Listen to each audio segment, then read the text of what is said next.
டே Sorimuthu, sofa கீழே ஒரு 8 நாள் வந்துருச்சு. நீ எடுக்க வேணாம், சோபாவை தூக்கு, நான் எடுத்துக்கிறேன்.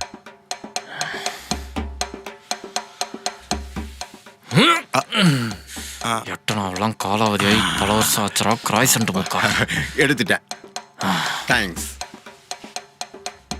டேய் சுரிமுத்து, தண்ணி போட்டு தொடடா. பழக்கம் இல்ல. டேய், டேபிளுக்கு தண்ணி போட்டு தொடக்க சொன்னேன்.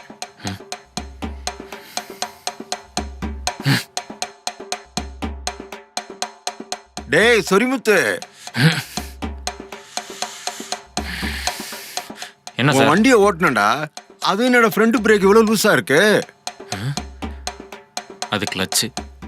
அது என்னமோ சரி பண்ணி வச்சிரு. சரியா? அப்படியே நம்ம வண்டியை தொடச்சு வச்சிடறா.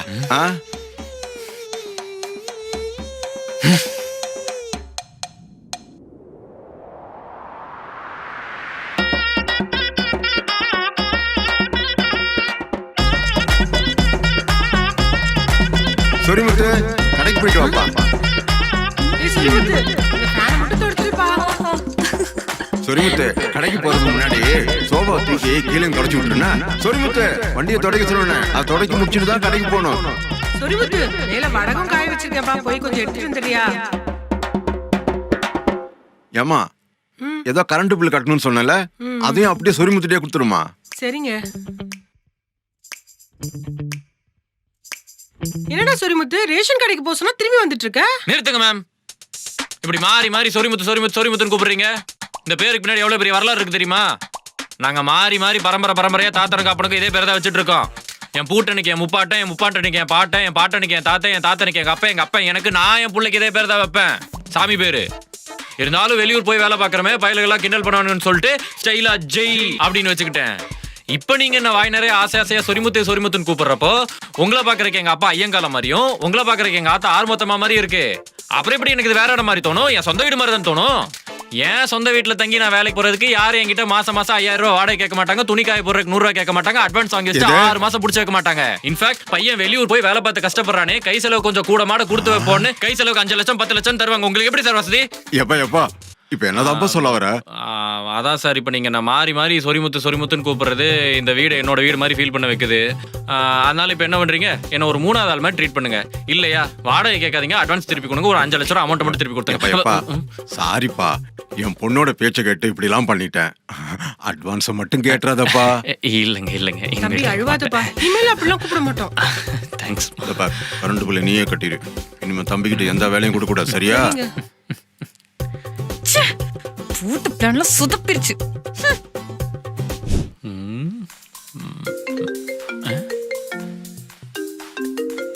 என்ன ஓனரம்மா கால் பண்றாங்க? வாடகை எல்லாம் கரெக்டா தானே கொடுத்துட்டு இருக்கோம். ஹலோ, சொல்லுங்க மேம். நம்ம வீட்ல ஸ்பெஷல் பூஜை ஒண்ணு நடக்குதுப்பா. அப்படிங்களா? ரொம்ப சந்தோஷம். அடுத்த 3 நாளைக்கு நீ நான்வெஜ் சாப்பிடாம இருக்கணும். சரியா? 3 நாள் என்ன மேம், 30 நாள் கூட சாப்பிடாம இருக்கலாம். சந்தோஷம்ப்பா. சரிப்பா. நான் ஓகே வெச்சிட்டேன். அப்பா, நம்ம அட்வான்ஸ் எல்லாம் திருப்பி வந்துரும். ஆண்டவா, இந்த ஏசி ரொம்ப கூலிங்ல வைக்கிறோமோ, அடிக்கடி முட்டிட்டு வந்துருது.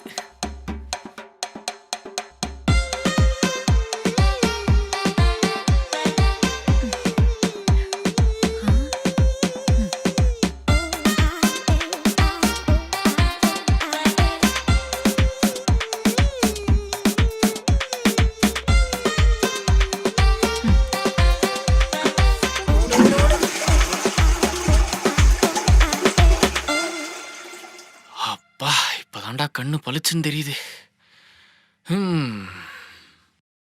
ஜெய், டே ஜெய்ய. தம்பி நீங்க? நான் ஜெயோட ஃப்ரெண்டு சார். ஓ அப்படியா? சரி உள்ள வாப்பா. ஆமா, காதுக்கு என்னப்பா ஆச்சு? தான் ஆச்சு. அது ஹெட்செட் எரிஞ்சிச்சு சார்.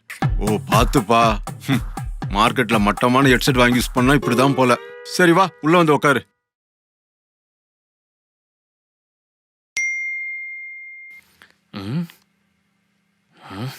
பெரிய மைனர் டெக்ஸ்ட் பண்ண மாட்டார், வாய்ஸ் நோட்ல தான் நோட்டுவாரு. ஹலோ மச்சான், நாட்டுக்கோழி பிரியாணி வாங்கிட்டு வந்திருக்கேன்டா. கீழே வா, டக்குன்னு வா. இவன் என்ன சம்பந்தமே எல்லாம் பிரியாணி வாங்கிட்டு வந்திருக்கான்? ஐயோ, ஐயோ டேய் நீ ஏன்டா இங்க வந்த? நீ ஏன்டா இங்க வந்த? நீ தானடா நாட்டுக்கோழி பிரியாணி வாங்கிட்டு சொல்லி எஸ்எம்எஸ் போட்ட. எஸ்எம்எஸ்ஸா? நான் எப்படா பண்ணேன்? பாவி போனை எடுத்து மெசேஜ் போற அளவுக்கு வந்துட்டியா? டேய் அது கூட டேய் எதுக்குடா அவசரப்படுற? உனக்கு தான் எடுத்துட்டு வந்திருக்கேன். வாசனா கும்முன்னு வருதுடா. டேய் என்னடா பண்ற? அம்மா யாருப்பா இது? உன் ஃப்ரெண்டா? ஆமாம்மா. ஆமா, கையில என்னது? இதுவாம்மா, இது நம்ம நாராயணன் பேக்கரியில அது ஒண்ணுலமா நாங்க மேல பேசிட்டு இருக்கோம். மூடிட்டு போடா வெண்ண. மாப்பிள வெண்ணெய் இல்ல நெய் தான்டா போட்டுருக்கு. ஐயோ திடீர்னு சிங்க்ல பேசுறானே. என்னாச்சு உனக்கு? என்ன பண்றான்? நல்ல பிரியாணியா வேற இருக்கே. டேய் டேய் டேய்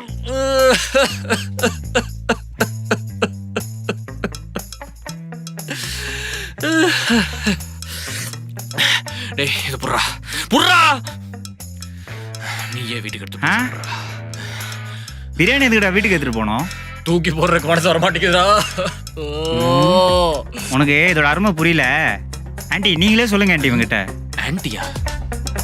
ஐயோ ஐயோ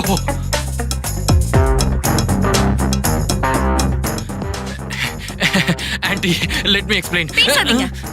பாத்தீங்களாப்பா, ஒரு 3 நாள் கூட இவரால் நான்வெஜ் சாப்பிடாம இருக்க முடியல. இவரெல்லாம் எப்படி வீட்டுக்குள்ள சேர்த்தீங்க? நீங்களா இப்படி No, sir, பண்ணுவீங்கன்னு actually, நான் கொஞ்சம் கூட நினைச்சு பார்க்கல தம்பி. ஐயோ மேம் தம்பி. அப்படி Don't the trouble. If you trouble the ஐயோ trouble. சார் ப்ளீஸ் சார் ஒரு நிமிஷம் சார். இங்க பாருங்க நீங்க எல்லாரும் தப்பா புரிஞ்சிட்டு இருக்கீங்க. என்ன நீங்க வாங்கிட்டு வரவே சொல்லலன்னு சொல்ல போறீங்களா? அதான் இல்ல, நான் தான் வாங்கிட்டு வர சொன்னேன். என் ஃப்ரெண்ட நான் தான் பிரியாணி வாங்கிட்டு வர சொன்னேன். ஆனா நான் சொன்னது வெஜ் பிரியாணி. பைபிள மாத்தி வாங்கிட்டு வந்துருச்சு. அது எப்படி? நம்பிக்கை இல்லையா? நான் வேணா ஒரு டெமோ காட்டா?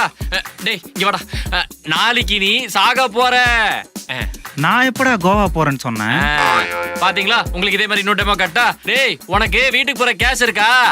எனக்கு கேஸ் ப்ராப்ளம்லாம் கிடையாது, காது தான். இதே மாதிரிதான் நேத்து நான் வெஜ் பிரியாணின்னு சொன்னேன், அதை அவன் நான்வெஜ் பிரியாணி தப்பா இன்டர்பிரேட் பண்ணிட்டான். மத்தபடி வேற எந்த குழப்பமும் இல்ல.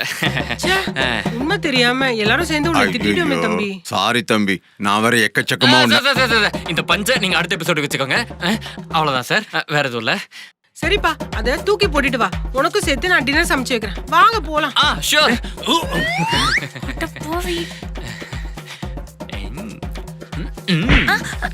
மேம் அந்த அக்கறை வடிசல்லாம் இருக்கா? ஏண்டா ஏன் கைய வச்சு ஏன் கண்ணையே குத்துறியா? உன்னால ரொம்ப நாள் இங்க தாக்கு பிடிக்க முடியாது. You can't survive here.